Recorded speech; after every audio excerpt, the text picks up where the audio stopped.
Here on YouTube, this woman is a nurse and had murdered 4 infants and tried to kill 9 others. So let's get started.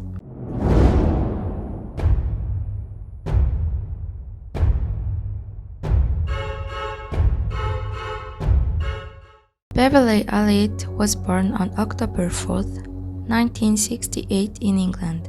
She was the second of 4 children. She felt a bit neglected by her parents, and at primary school, she was even jealous of her friends whom spent so much time with their parents. And as she grew up, the jealousy grew up as well.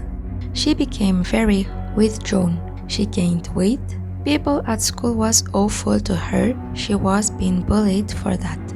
She just wanted to be cared. One day, she put bandage on her arm like she was hurt. People at school began to worry about her and asked her what happened.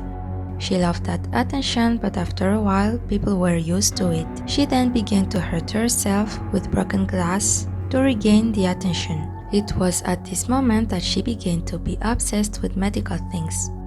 At this age, she developed Munchausen syndrome. Munchausen syndrome is a mental problem where someone hurt himself in order to gain attention.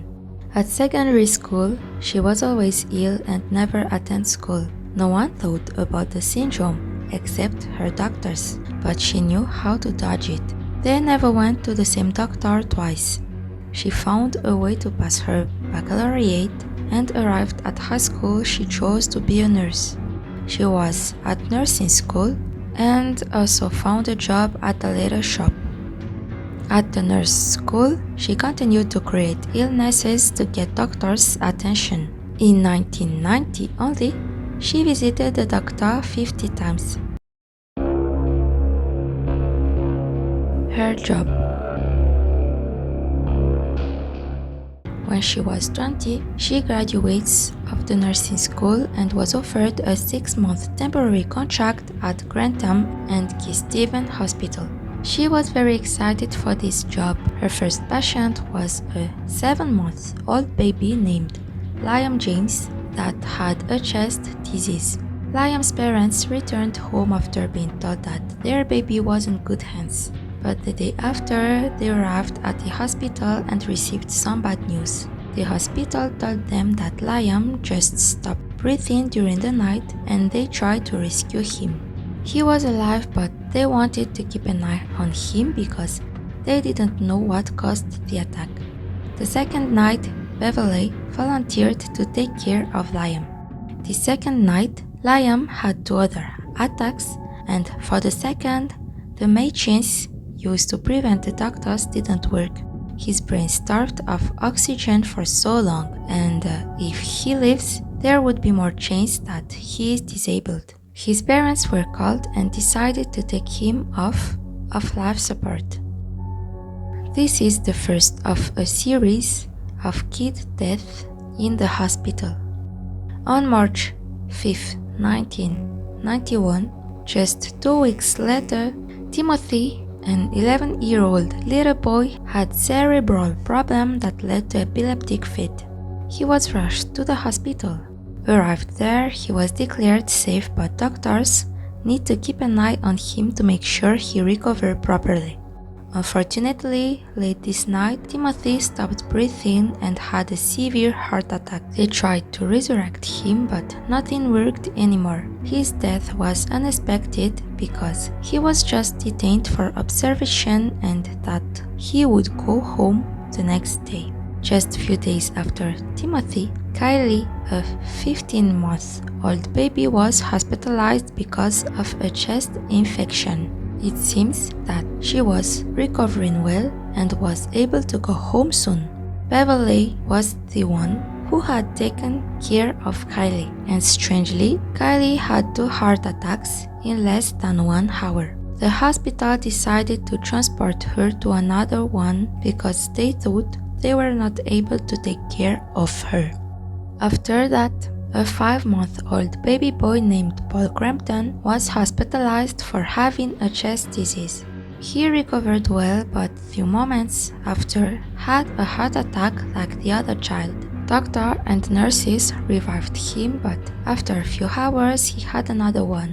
He was so weak and tired, but managed to be okay after a moment. He was stable, but unexpectedly had another heart attack. All of the healthcare workers were surprised. His state was stable and he was only there for a good recovery.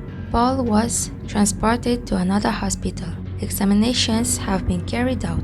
His insulin levels was so high that doctors thought his pancreas was not working properly. He recovered and never suffered from a heart attack again.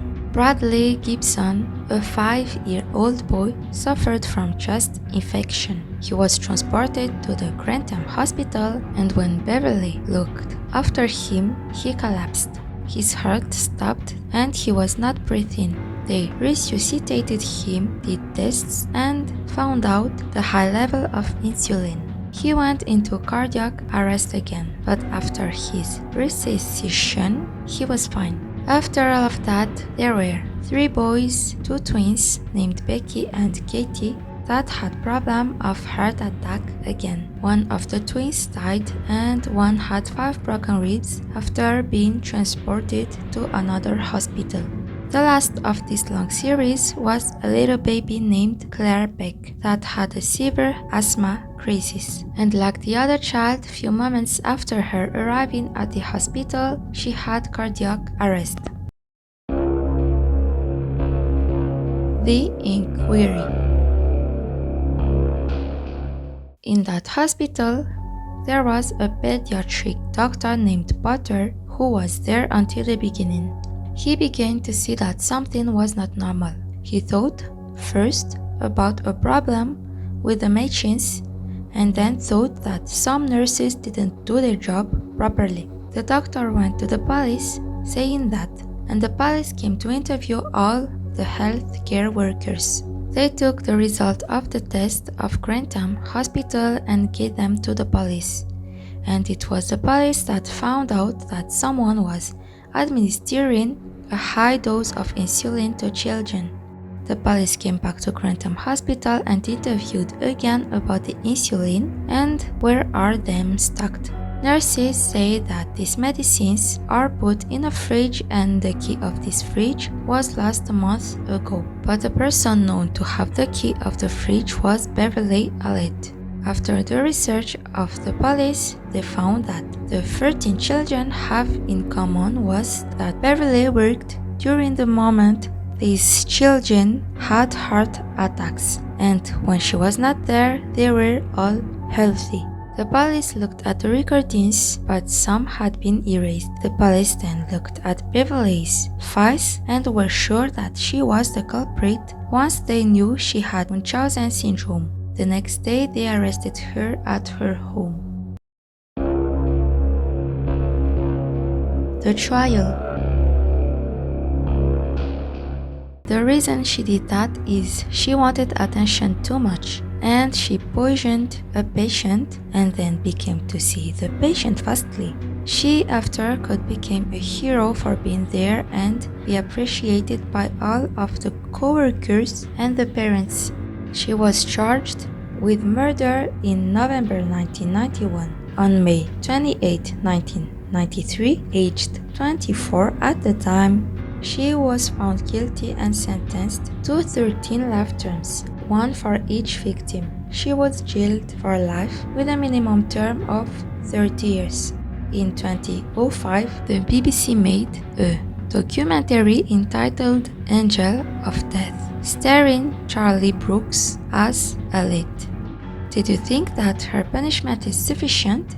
And that's it. We talked about the angel of death that killed so many kids. If you liked this story, don't forget to like, subscribe and press the notification bell to receive other extraordinary stories. Until next time.